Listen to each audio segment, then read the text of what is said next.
बनाता दुल्हन तेरा को प्रभु नानक दे कर हाथा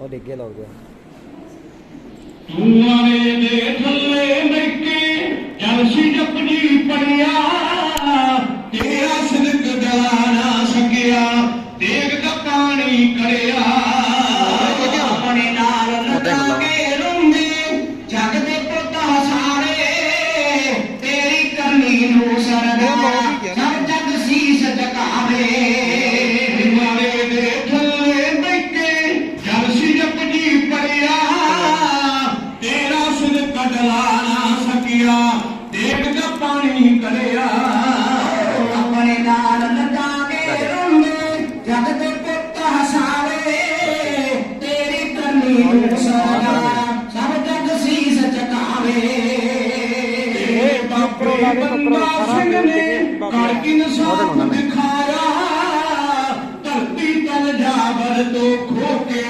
मारे तई दवाया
शहीद जिन्हां दा नाम सुनहरी अखां विच लिखे सतगुर दे हजूर बैठे हैं। सतगुर जी को सीस नवाइए, परस्पर प्यार होता जी फतेह साझी करिए। वाहिगुरू जी का खालसा, वाहिगुरू जी की फतेह। एक थोड़ी जी टुट्टी सारे जाने तोड़िए, कई मैं देखा टुट्टी की रहे फतेह है दिन उस बहादुर का बना रहे जिहदे सामने बादशाह बैठा होवे, उन्हें मौका दिता जाए तो असीं फतेह नाल साझी करिए, गल बनदी। एक बार आखो वाहिगुरू जी का खालसा, वाहिगुरू जी की फतेह। हैलो हाय, ये तो बड़ा कहते हैं फतेह बनाया कर, वारसा सी उन्हां। बोलो अंग्रेजी मैं नहीं कहता, नौजवान आखना भी बापू नूं आउंदी नहीं कि सानू भी रोकदा है, पर फतेह ना छड्डो। फतेह नाल ही तुहाडी फतेह किते भी चले जाओ, दुनिया विच लोग तुहाडे सामने हथ बन के खलोणगे जे तुहाडे कोल स्वरूप उस कलगी वाले पातशाह। जे स्वरूप ही ना होवे, असीं भी उन्हां दे विच ही रले फिरीए ते फिर कौन खलोणे? खलोना जिन्हें भी है सरदार के सामने, सरदारी राखिया कहता ही कहते मैं सिर चला कहता मैं गल तो यहो ही है ना, मैं अही हाँ, पर सानू को पूछे तो अभी अद्धा ही नाम दसते हैं गुरिंदरपाल सिंह गाड़ियों कहते लै जाए, इहो कहीं बैंका फुटर, इहो कहते इल हो गया ढिल हो गया। सिंह किधर गया? वो तुसी भीम सिंह दे पास हो तां पुछदा आएगा ना, बाबा बंदा सिंह बहादुर नूं कहंदे आ ना, शहीद हाजर नाजर ने कलगी वाले पातशाह दे दरबार विच बैठे होणगे सूरमे। सतगुरु जी नूं पुछदे ना होणगे ना, सच्चे पातशाह तुसीं किवें होए तो कबूल के सीस पे बात के सच्चा ओ वीरो साडी कोई पहचान है ते पहचान नूं कायम रखण लई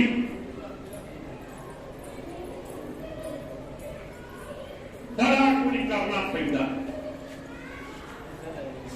पहचान ही कायम तां दुनिया विच लोग सरदार जी कह के नवाजदे। सरदार का शब्द समझदे हो, जिहदे उत्ते सिर्फ ते सिर्फ एक अकाल पुरख परमात्मा का अधिकार, सीधा रब नाल। मैं अज दे दिन नाल संबंधित तुहाडे नाल साझा करा।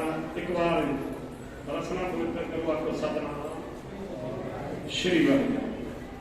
ये थले किन्ने कदम जिथे आखिरी कोई निका मोटा आवे हुण तां जो कि इन्ना एडवांस होया फिरदा, हर चीज मुहैया हो जाती। कह तो बड़ा चेक कर लो, पर सामने कैमरा भी लगा इस वास्ते कुछ विचारा होंदियां स्टेज ते तुहाडे नाल बैठिया, कुछ गल होर हुंदी है, जदों दूर को सुनेगा उदों गल होर है, कोई पता नहीं किस लहजे नाल कह रहे। एवें नहीं कहते हुंदे लोग कि सामने बह मूँह ते बैठ के गल्लां करिए फिर स्वाद आउंदा। जदों सुणीदी है ना साइड तो, उदों दो पक्ष होंदे आ। सुनने वाला कई बार विचार करता कि शायद कोई गलत कह रहे जां किसी नूं ला के गल नहीं। मैं तां तुहाडे नाल सीना मसीना गल करदा। गुरु की अजमत कितनी वड्डी है, गुरु की बख्शिश कितनी वड्डी है। गुरु का एक थापड़ा मर्द नूं बहादुर बना देता, उसका जीवन बदल के रखता। बंदा बैरागी ये जो तुरया पुरुष तो रजौरी इलाके के विचों ਇਹਦਾ कर्म की है, धर्म की है। ये राजपूतां दा मुंडा, ਇਹਦਾ कर्म है शिकार खेडना। शिकार सारे करते, मुआफ करियो। कोई किसी रूप च करी जाता है, कोई किसी को मार के कर लेता है, कोई किसी को ठगी मार के कर लेता है। तो शिकार गल का समझ नहीं है, लिहाज कोई नहीं करता। तरीका वखरा हो सकता है, सुभाव शिकारी रहेंगे भारी है। उस मुंडे ने अपने बापू की गिरफ्त में रह के शिकार करना सीखिया। शिकारी वो एडा वड्डा कि जब घोड़े की कंध उत्ते बह जाता है, मोढे तो कमान होता है, भजे जाते राखी की कंध तो वो अपना शिकार कर लेगा। कितना बहादुर हो। आखिर एक दिन उन्हें तीर चलाया, सामने एक हरनी दौड़ के जा रही थी, तीर उन्होंने वजह उठ के जा पई। उन्हें जो खंजर के नाल उसका पेट जा किया, उन्हें सामने हरनी के पेट में दो बच्चे छोटे छोटे तड़के हुए अखा के सामने मर गए। उन्हें मन में राग आ गया, बैरागी हो गया। उन्हें अपने कमान फड़ी, अपने मोढे को तीरा का मुकब्बा ला के उन्हें सारे तीर कालियां भन के तली नदी में सुट दिते ते चल पिया। वक्त थावां तो हुंदा होया, कभी किसी साधु की संगत, कभी किसी साधु की संगत। बाबा राम खन्नन जिथे शक्ति जिले का मेला लगता सी, गुरु नानक साहब जी के मासी के पुत्र ने दुनिया के लोग कहते हुंदे सी, तेरा देर भरे को मेला बाबा राम खन्नन।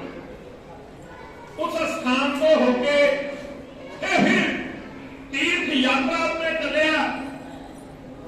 कुरुक्षेत्र के मेले पे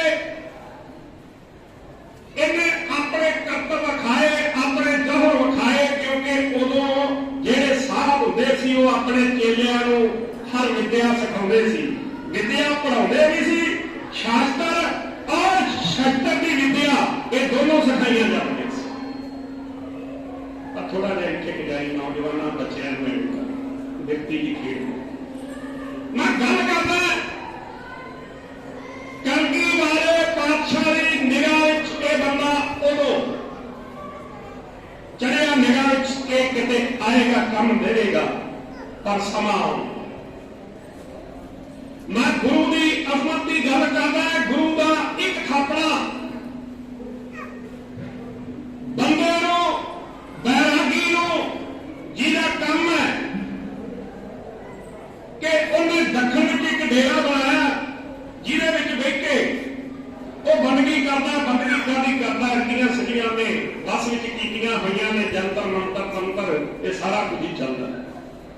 आखिर माधोदास के उस डेरे विच कलगी वाले पातशाह जदों गए, माधोदास ने दर्शन किए, नदी ते नहाउण वास्ते गया से, जदों चेलियां दस्सिया ते आण के गुरु दे हाजिर हो गया।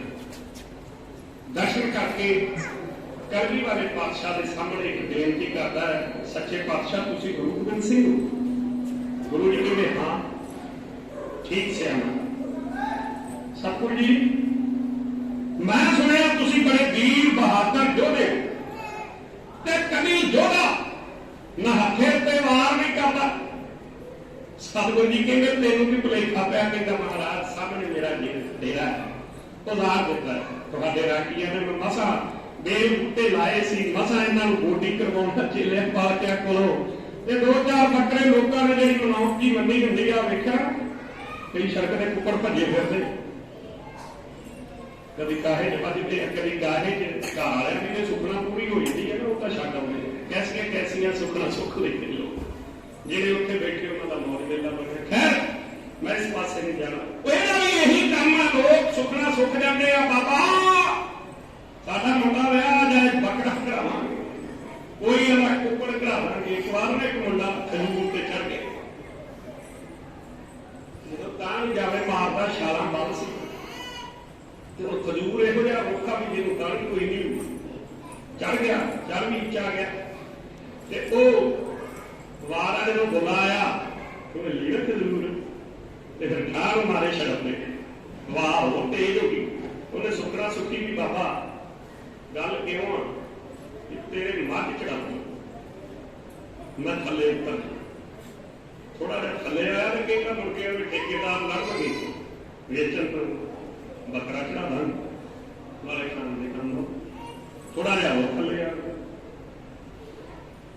जो थले आ गया मुड़ के आना ਨੂੰ ਚੱਲ ਕੁੜੀ ਚੜਾ ਦਾਂਗੇ ਕਿੰਨੇ ਤੇ ਜਦੋਂ ਥੱਲੇ ਆ ਗਿਆ ਆਪੇ ਹੱਥ ਛੱਡ ਕੇ ਡਿੱਗ ਕੇ ਕਹਿੰਦਾ ਨਹੀਂ ਨਾ ਕਰਿਆ ਸੁੱਟ ਤਾਂ ਇਹਨਾਂ ਚੜਾਉਣਾ ਮੈਂ ਵੀ ਕਰ ਕੁਝ ਇਸ ਤਰ੍ਹਾਂ ਦੇ ਵੀ ਹੁੰਦੇ ਤੇ ਕੁਝ ਮੰਨ ਲੈਂਦੇ ਜਿਹੜੇ ਚੜਾਓ ਦਿੰਦੇ ਮੈਂ ਇਹਨਾਂ ਗੱਲਾਂ ਦੇ ਬਿਲਕੁਲ ਉਲਟਾ ਸਿਰਫ ਸਾਹਿਬ ਸ੍ਰੀ ਗੁਰੂ ਗ੍ਰੰਥ ਸਾਹਿਬ ਜੀ ਨੂੰ ਗੁਰੂ ਮੰਨਣਾ ਚਾਹੀਦਾ ਹੈ ਬਾਕੀ ਸਭ ਪਖੰਡ ਆਖਰ ਮਾਰੋ ਨਾਥ ਤੇ ਦੇਰ ਛੱਡ ਜਾਂਦੇ ਸਤਿਗੁਰਾਂ ਨੇ ਇਸ਼ਾਰਾ ਕੀਤਾ ਵੀ ਵੀਰਤਾ ਦੀ ਅਣਖ ਦੀ ਬਹਾਦਰੀ ਜਗਾਉਣ ਵਾਸਤੇ ਕੁਝ ਨਾ ਕੁਝ ਕਰਨਾ ਪਏਗਾ ਸਤਿਗੁਰ ਜੀ ਨੇ ਇਸ਼ਾਰਾ ਕੀਤਾ ਕਿ ਜੋ ਕੁਝ ਇਹਦੇ ਡੇਰੇ ਦੇ ਵਿੱਚ ਚਟਕਾ ਦਿਓ ਇੱਕ ਵਾਰ ਇਹਨੂੰ ਜਿਹੜੀ ਇਹਦੀ ਅਣਖ ਗੈਰਤਾ ਉਹਨੂੰ ਝੰਜੋੜਿਆ ਜਾਏ ਤੇ ਇਹ ਬੰਦਾ ਬਹਾਦਰ ਬਣੇ ਕਹਿੰਦੇ ਜਦੋਂ ਬੱਕਰੇ ਚਟਕਾਏ ਗਏ ਖੂਨ ਡੁੱਬਿਆ ਬੜਾ ਤਲ ਬਣਾਇਆ ਮਹਾਰਾਜ ਉਹ ਨੁੱਕਰ ਮੇਰਾ ਡੇਰਾ ਆਸ਼ਰਮ ਪਿੱਟਿਆ ਗਿਆ ਸਤਿਗੁਰੂ ਜੀ ਕਹਿੰਦੇ ਉਹ ਨੁਕਰੇ ਥੋੜਾ ਜਿਹਾ ਖੂਨ ਡੁੱਲਾ ਤੇਰਾ ਆਸ਼ਰਮ ਕਾਹਦੇ ਨਾਲ ਪਿੱਟਿਆ ਗਿਆ ਕਹਿੰਦਾ ਨਹੀਂ ਮਹਾਰਾਜ ਇਸ ਚਾਰ ਦੀਵਾਰੀ ਦੇ ਅੰਦਰ ਤੇ ਸਤਿਗੁਰੂ ਜੀ ਕਹਿੰਦੇ ਜਿਸ ਥਾਂ ਤੇ ਬੈਠਾ ਹਿੰਦੁਸਤਾਨ ਦੇ ਉਸ ਕੋਨੇ ਪੰਜਾਬ ਦੇ ਨਾਲ ਜੁੜਿਆ ਕਿ ਜਾਂ ਰਸਤੇ ਵਿੱਚ ਕੋਈ ਸਮੁੰਦਰ ਪੈਂਦਾ ਕਹਿੰਦਾ ਨਹੀਂ ਮਹਾਰਾਜ ਤੇ ਸਤਿਗੁਰੂ ਜੀ ਕਹਿੰਦੇ ਫਿਰ ਤੇਰਾ ਸ਼ਵਸ਼ ਆਸ਼ਰਮ ਕਿਵੇਂ ਰਹਿ ਗਿਆ ਜਦ ਪੰਜਾਬ ਵਿੱਚ ਖੂਨ ਦੀਆਂ ਨਦੀਆਂ ਵਗ ਗਈਆਂ ਉੱਥੇ ਬਾਦੋਸ਼ਿਆਂ ਦੇ ਸਿਰ ਤਲਵਾਰਾਂ ਨਾਲ ਉਡਾਏ ਗਏ ਤੇਰਾ ਅਸਰ ਕਿਵੇਂ ਛੁਪਾਇਆ ਇਸ ਬੰਦੇ ਨੇ ਜਦੋਂ ਇਹ ਗੱਲਾਂ ਸੁਣੀਆਂ ਸਤਿਗੁਰੂ ਜੀ ਦੇ ਡੇਰੇ ਵਿੱਚੋਂ ਉੱਠੇ ਆਪਣੇ ਕੈਂਪ ਵਿੱਚ ਚਲੇ ਗਏ ਇਹਦੇ ਮਨ ਨੂੰ ਥੋੜੀ ਜਿਹੀ ਬੇਚੈਨੀ ਜੀ ਲੱਗੀ ਇਹ ਆਪਣੇ ਡੇਰੇ ਨੂੰ ਛੱਡ ਕੇ ਸਤਿਗੁਰੂ ਜੀ ਦੇ ਪੰਡਾਲ ਵਿੱਚ ਜਾ ਬੈਠਾ ਜੋੜਿਆਂ ਵਿੱਚ ਆਖਰ ਜਦੋਂ ਕਥਾ ਦੀ ਸਮਾਪਤੀ ਹੋਈ ਸਿੰਘਾਂ ਕੋਲੇ ਬਹਿਣਾ ਸ਼ੁਰੂ ਕੀਤਾ ਸਾਰੀ ਵਾਰਤਾ ਜਦੋਂ ਕਲਗੀ ਵਾਲੇ ਪਾਤਸ਼ਾਹ ਦੇ ਪੁੱਤਰਾਂ ਬਾਰੇ ਸਾਹਿਬਜ਼ਾਦਿਆਂ ਬਾਰੇ ਗੁਰੂ ਜੀ ਦੀਆਂ ਸ਼ਾਹੀ ਸ਼ਾਨਾਂ ਸ਼ੌਕਤਾਂ ਜਿਹੜੀਆਂ ਦੁਸ਼ਮਣ ਨੇ ਧੋਖੇ ਨਾਲ ਮਿੱਟੀ ਵਿੱਚ ਮਿਲਾ ਦਿੱਤੀਆਂ ਉਹਦੇ ਬਾਰੇ ਜਦੋਂ ਇਹਨੂੰ ਪਤਾ ਲੱਗਾ ਤੇ ਇੱਕ ਦਿਨ ਕਲਗੀ ਵਾਲੇ ਪਾਤਸ਼ਾਹ ਦੇ ਸਾਹਮਣੇ ਆਣ ਖਲੋਤਾ ਕਿ ਮਹਾਰਾਜ ਕਿਰਪਾ ਕਰੋ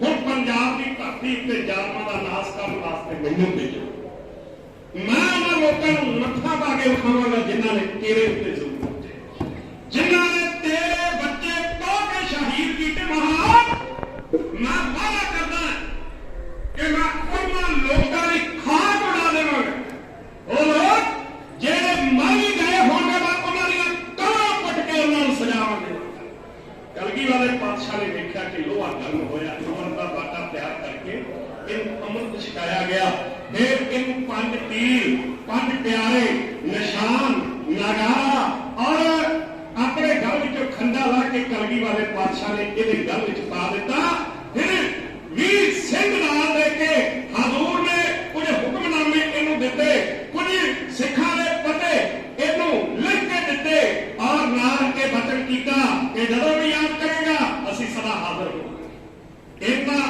5 ਤੀਰਾਂ ਵਿੱਚ ਉਹ ਸ਼ਕਤੀ ਹੈ ਉਹ ਤਾਕਤ ਹੈ ਉਹ ਰਹਿਮਤ ਹੈ ਜਿੱਥੇ ਵੀ ਇਹਨੂੰ ਗੁਰੂ ਦਾ ਨਾਮ ਲੈ ਕੇ ਚਲਾ ਦੇਵੇਗਾ ਹਰ ਪਾਸੇ ਤੇਰੀ ਜਿੱਤ ਬੰਦਾ ਬਹਾਦਰ ਬਣ ਕੇ ਪੰਜਾਬ ਦੀ ਧਰਤੀ ਉੱਤੇ ਆਣ ਕੇ ਉਹਨੇ ਛੱਤ ਬਲੂੜ ਸਮਾਣਾ ਸਡੌਰਾ ਸਰਹੰਦ ਕੁੱਪ ਇਹ ਸਾਰਾ ਹੀ ਕੁਝ ਇੱਕ ਨਾਲ ਇੱਕ ਖੜਕਾ ਦਿੱਤੀ ਤੇ ਫਿਰ ਬਾਬਾ ਬੰਦਾ ਸਿੰਘ ਬਹਾਦਰ ਬਾਦਸ਼ਾਹ ਬਣਿਆ ਸਿੱਖ ਕੌਮ ਉਹਨਾਂ ਦਾ ਪਹਿਲਾ ਗਵਰਨਰ ਜਿਹੜਾ ਬਣਿਆ ਉਹ ਬਾਬਾ ਬਾਦ ਸਿੰਘ ਮੀਰਪੁਰ ਪੱਟੀ ਦਾ ਬਣਿਆ ਉਹਦੇ 2 ਨਾਇਬ ਲਾਏ ਗਏ ਆਨੀ ਸਿੰਘ ਨਾਨੀ ਸਿੰਘ ਤੇ ਫਿਰ ਬਾਬਾ ਬੰਦਾ ਸਿੰਘ ਬਹਾਦਰ ਨੇ ਆਪ ਆਪਣੇ ਹੱਥਾਂ ਵਿੱਚ ਸਾਰਾ ਹੀ ਕੰਟਰੋਲ ਲੈ ਕੇ ਨਿਆਂ ਦੇ ਕੇਂਦਰ ਚੌਂਕੀਆਂ ਥਾਣੇ ਸਭੋ ਹੀ ਕਹਿ ਕੇ ਚੰਗੇ ਨੇਕ ਲੋਕ ਲਾਏ ਔਰ ਨਾਲ ਇਹ ਹੁਕਮ ਕਰ ਦਿੱਤਾ ਬਾਦਸ਼ਾਹ ਬਣ ਗਿਆ ਸਾਹਿਬ ਕਿ ਅੱਜ ਤੋਂ ਬਾਅਦ ਜਿੰਨੀ ਜ਼ਮੀਨ ਜਿਹਦੇ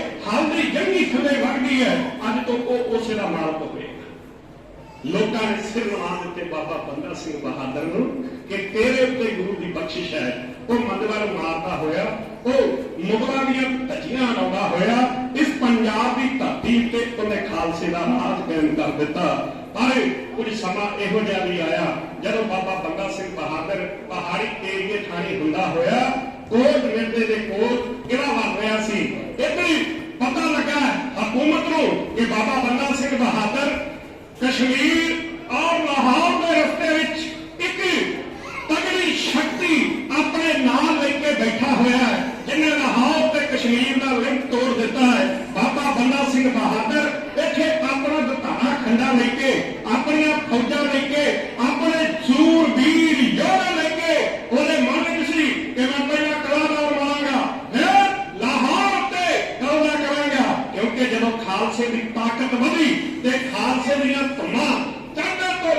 तक जान लगियां, बाबा बंदा सिंह बहादुर दीयां सिफतां होण लगियां।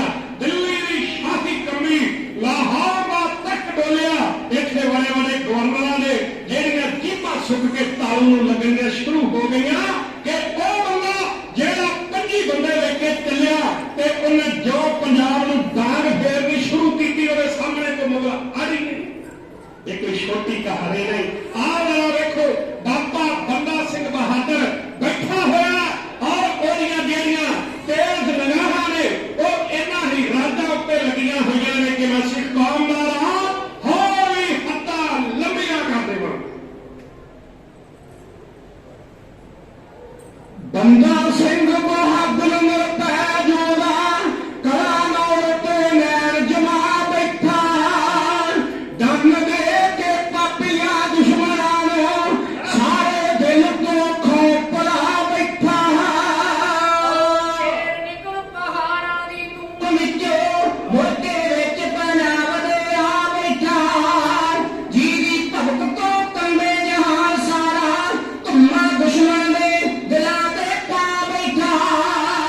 ਬੰਦਾ ਸਿੰਘ ਬਹਾਦਰ ਨਿਰਭੈ ਯੋਧਾ ਕਲਾ ਨੌਰ ਤੇ ਨੈਣ ਜਮਾ ਬੈਠਾ ਡੰਨ ਦੇ ਕੇ ਪਾਪੀਆਂ ਦੁਸ਼ਮਣਾਂ ਨੂੰ ਸਾਰੇ ਦਿਲ ਤੋਂ ਖੌਫ ਭਰਾ ਬੈਠਾ।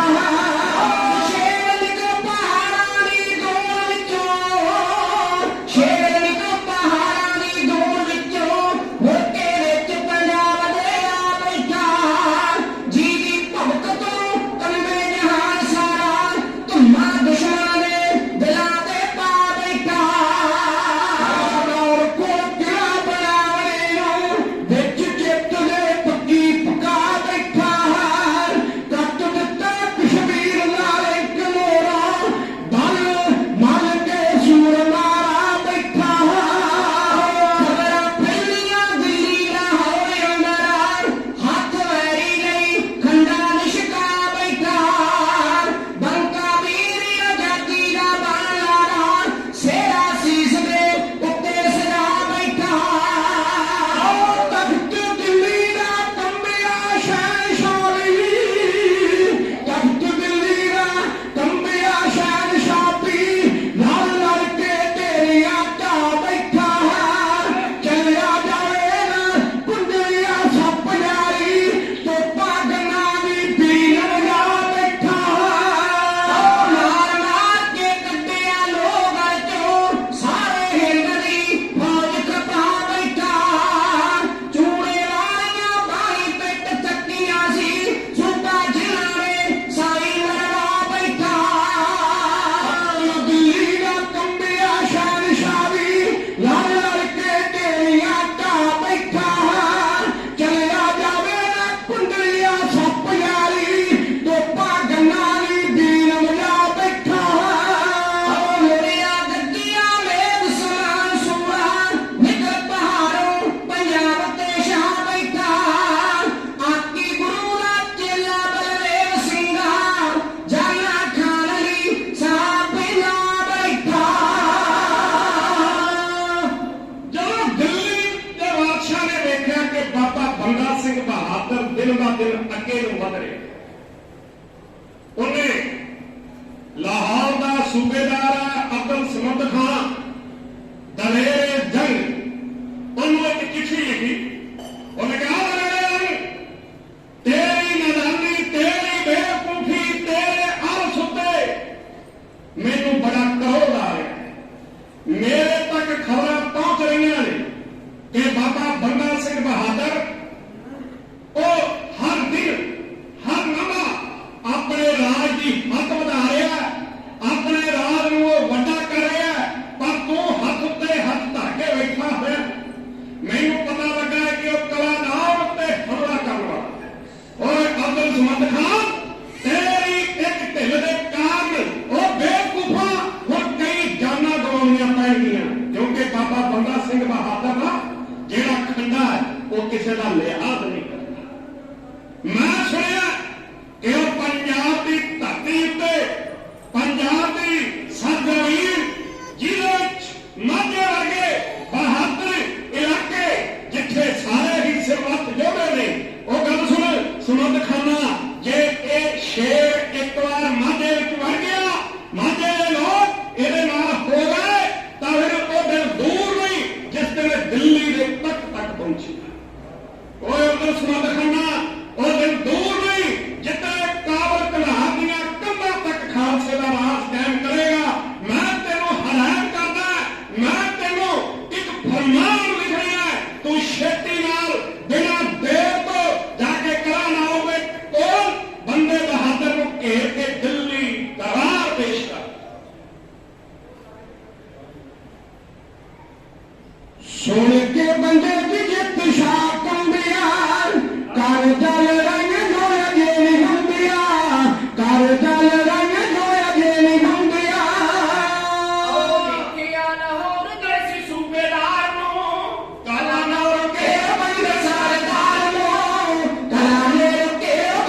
ਕੰਬੀ ਦਾ।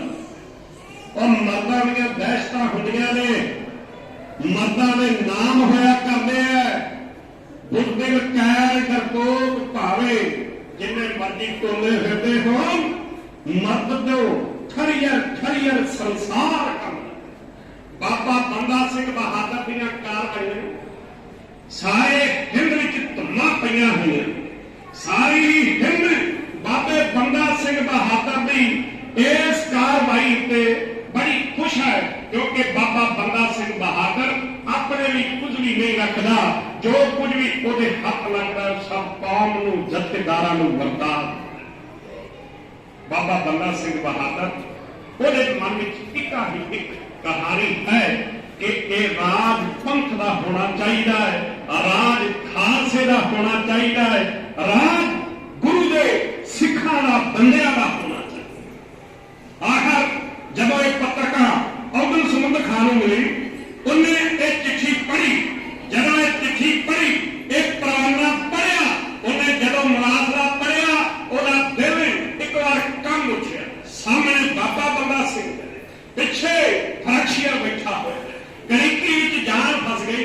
ਜੇ ਹੁਣ ਮੈਂ ਪਿਛਾਂ ਪੈਰ ਖਿੱਚਦਾ ਤਾਂ ਮੇਰੀ ਅਹੁਦੇਦਾਰੀ ਜਾਏਗੀ, ਮੇਰੀ ਸਰਦਾਰੀ ਜਾਏਗੀ, ਮੇਰੀ ਗਵਰਨਰੀ ਜਾਏਗੀ।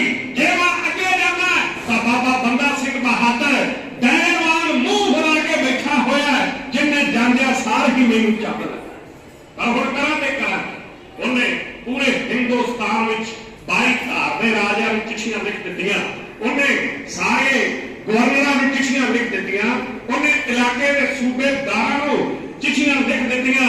ਇੱਕ ਚਿੱਠੀ ਉਹਨੇ ਬਾਦਸ਼ਾਹ ਨੂੰ ਲਿਖੀ ਕਿ ਜਾ ਆਪਣਾ ਮੈਂ ਬੰਦੇ ਨੂੰ ਘੇਰਨ ਵਾਸਤੇ ਬਿਲਕੁਲ ਤਿਆਰੀ ਵਿੱਚ ਆ। ਮੈਂ ਲਾਹੌਰ ਦੇ ਇਰਦ ਗਿਰਦ ਦੀਆਂ ਸਾਰੀਆਂ ਹੀ ਫੌਜਾਂ ਆਪਣੀ ਕਮਾਨ ਹੇਠ ਲੈ ਕੇ ਚੱਲਿਆ ਹਾਂ। ਮੈਂ ਆਪਣੇ ਪੁੱਤਰ ਜ਼ਕਰੀਆ ਖਾਨ ਨੂੰ ਨਾਲ ਲੈ ਕੇ ਅੱਗੇ ਵਧ ਰਿਹਾ ਹਾਂ, ਪਰ ਮੇਰੀ ਥੋੜੀ ਜਿਹੀ ਮਦਦ ਕਰੋ। ਸਾਰਿਆਂ ਨੂੰ ਇੱਕ ਵਾਰ ਤੁਸੀਂ ਵੀ ਹੁਕਮ ਜਾਰੀ ਕਰੋ। ਤਾਂ ਬਾਦਸ਼ਾਹ ਫਰਕਸ਼ੀਆ ਨੇ ਹੁਕਮ ਕੀਤੇ ਕਿ ਜਾਓ ਅਬਦੁਲ ਸਮਦ ਖਾਨ ਦੀ ਮਦਦ ਕਰੋ। ਬੰਦੇ ਨੂੰ ਜਿੰਨੀ ਵੀ ਛੇਤੀ ਹੋਵੇ ਉਨੀ ਹੀ ਛੇਤੀ ਘੇਰਿਆ ਜਾਏ।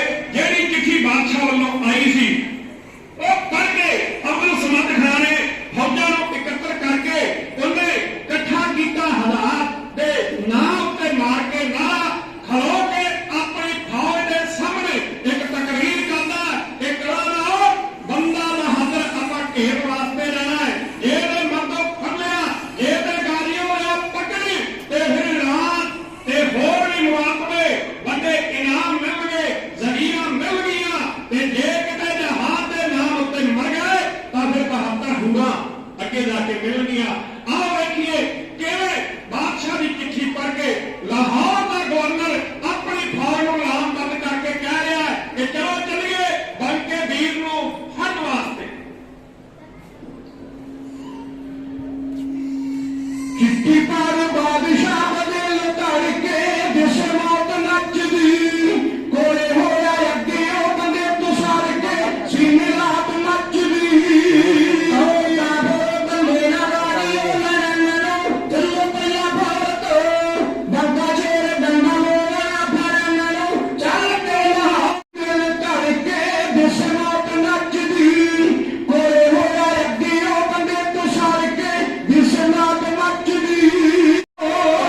ਰਾਜਾ ਹੈ ਕਿਤੋਂ ਚੜਿਆ ਸਾਰੀ ਸੈਨਾ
इधर फौजा चढ़ाइया, चार चफेरे घेरा पै गया और बाबा बंदा सिंह बहादुर ने देखा कि जिहड़ा किला तैयार कर रहे सन वो अजे एडी छेती नहीं तैयार हो सकता।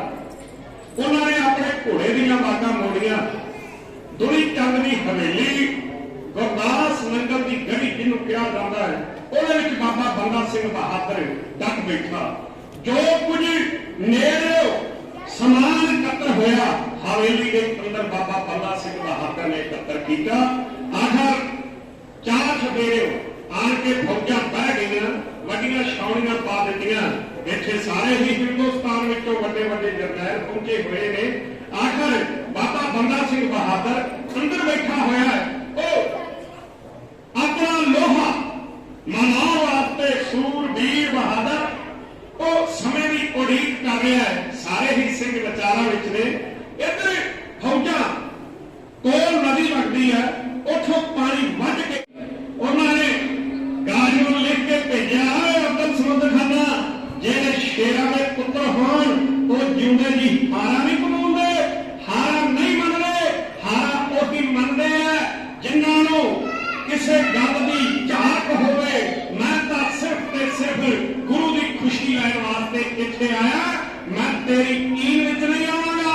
मेरे ते गुरु गोबिंद सिंह दा था, गुरु गोबिंद सिंह। आखिर बाबा बैनोद सिंह की कहानी इत्थे आउंदी। नानू कुछ बनावदा है, रब जिन्हां नूं कुछ बनावदा है, वड्डे हौसले ते महान दिंदा।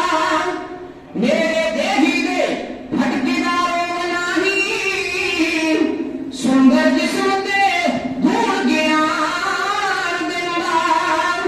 काबीर तां वैद विज्ञान दिंदा, ते दिल मोहन लई मिठी जबान दिंदा। धरती ताना शस्त्र दिंदा सब भगवान। जदों जाके अब्दुल खान नूं दिल्ली दे लोग कोठियां उत्ते चढ़ गए, बाजार आ गए, क्योंकि जिस बाबे बंदा सिंह बहादुर दे फड़े जान उत्ते बादशाह ने चार वड्डे हाथी कहंदे जदों हाकम नूं पता लगा कि बाबा बंदा सिंह बहादुर सिख कौम का बादशाह साडी गिरफ्त विच है, साडे कब्जे विच है, वो चार हाथी उन्हें कहंदे चौं दिशावां विच भेज दिते। इन्ने रुपये उन्होंने उत्ते तोड़े भर भर के लदे गए कि जाओ दिल्ली के बाजारों में मोहरा ही मोहरा विछा दो। गरीब लोग मेरा कुछ अपने मुंह विचों जस कर, क्योंकि मैं सिखा के बादशाह नहीं। आखिर जदों एक कहानी बाबा बंदा सिंह बहादुर को लैके 29 फरवरी को दिल्ली में पेश हुए और खान बहादुर जकरिया खान जेड़ा बड़े ढोल नगारियां दे नाल दिल्ली में पेश होया। आखिर लोग वेखण वास्ते चढ़े हुए ने कोठियां उत्ते। सारी ही दिल्ली 10 दिल्लियां बन के वेख रही है कि बाबा बंदा सिंह कौन है, जिहदे फड़े जान उत्ते बादशाह ने लोकां नूं मोहरा ਉਹਦੇ दर्शन करने वास्ते। ते जदों उन्होंने कोठियां ते चढ़ के वेख्या, अलावे ऊठां उत्ते औख दे मारे पिंजर होए शरीर खालसिਆਂ ਦੇ